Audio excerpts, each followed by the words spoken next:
Okay. I didn't pick my nose. So yeah, I was saying like some of the things she was saying just weren't in line with God. So I knew it was what she believed, but not what was true. And I also believe that it was just some of her personal what she wanted. Let's see what else. Oh, she tried to like talk to me in my room, and she kept bringing up all this gay stuff. Like, we watched gay movies, we read gay Bible verses, and I'm like, well, I'm not gay, right? And she said, well, first she said, well, I hope you're not trying to make me be politically correct here, like all angry. And I think that's one of the things that make people hate Christians so much, is because it seems like we're, insensitive. And how can you cure somebody, you know?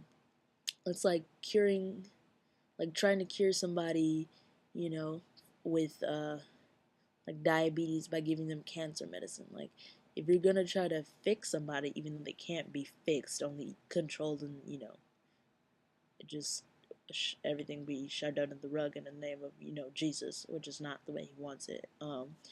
Then you have to deliver them from that. You can't try to deliver them from something else or something under the name of that. And God is very specific.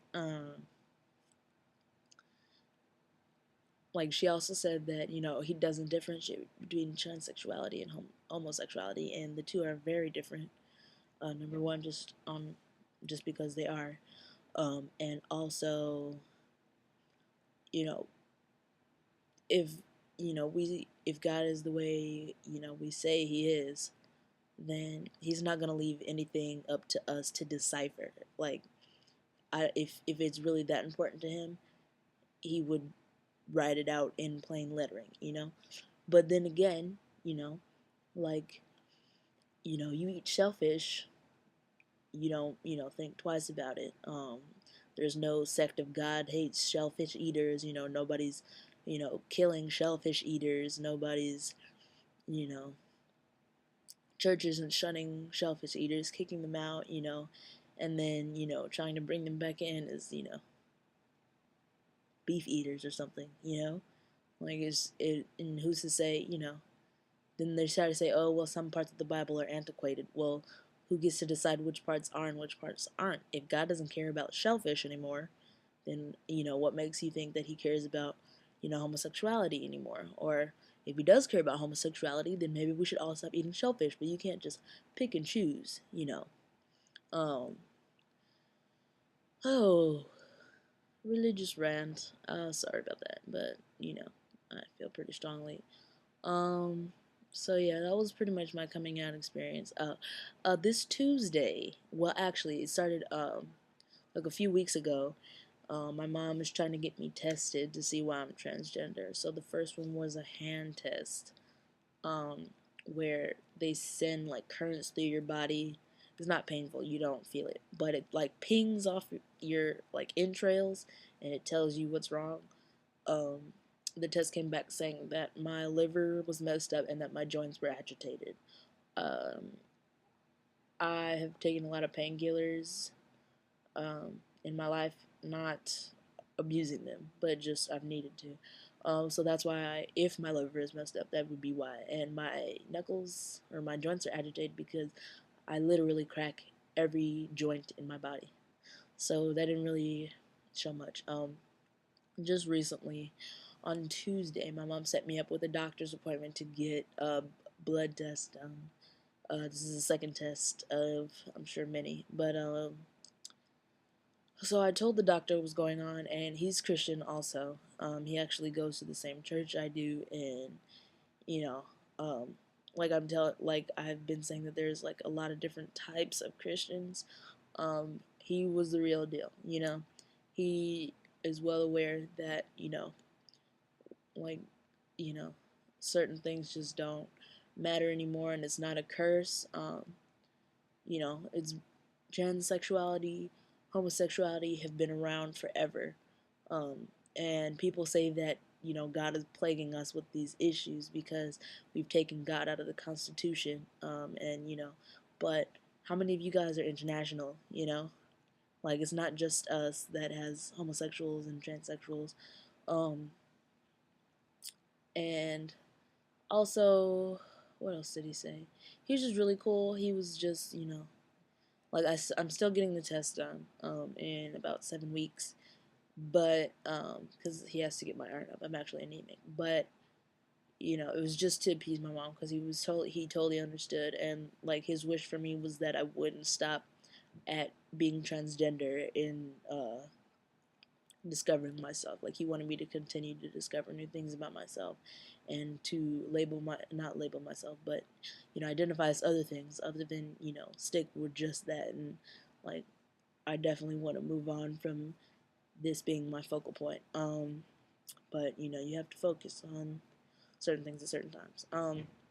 So now my current situation, other than being a lab rat, I'm currently, well, I sent in paperwork to start testosterone. Sorry.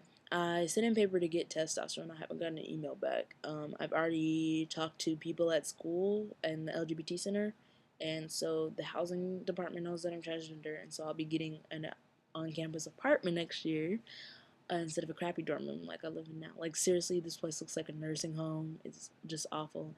Um, so that'll be good, so that I can, so that, if you room with a guy, then it's like, why am I rooming with this girl who's not really a guy, but a guy, and like, you don't, and then when it's with a girl, it's like, I'm with this girl who's kind of a guy, and he's gonna rape me, or I don't know but it's just weird both ways, so I just rather be by myself. I was going to be rooming with my other trans friend that I met over the summer, but my mom has excommunicated him for me. Of course, we've been talking since forever, but we hang out every day. But she also did that. She, told me who I could and couldn't be friends with, who I should and should not be talking to, all that.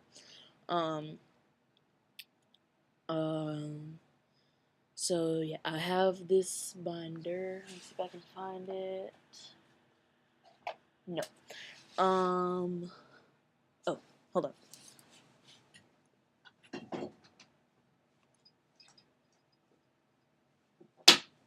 Okay. This is my this is my binder. I'm not wearing it right now. Why didn't I wear it today? Oh, I don't have time. It takes a lot of effort, and I had to wake up at 7. And I just got out of class, and it's like 11. I got out at 10, but now I have to go work out soon. But see. Oh yeah. I cut my hair. I found out that it's really easy to get a name change on campus, and they also do name changes at the LA Gay Center.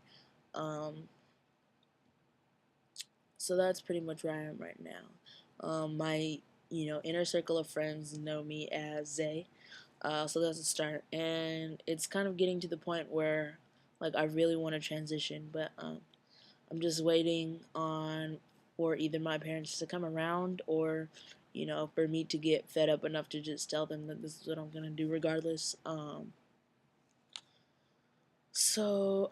About my friend, his name is Micah. You should check out his YouTube channel. It's Rich Fool. R, or let me see if I can do backwards.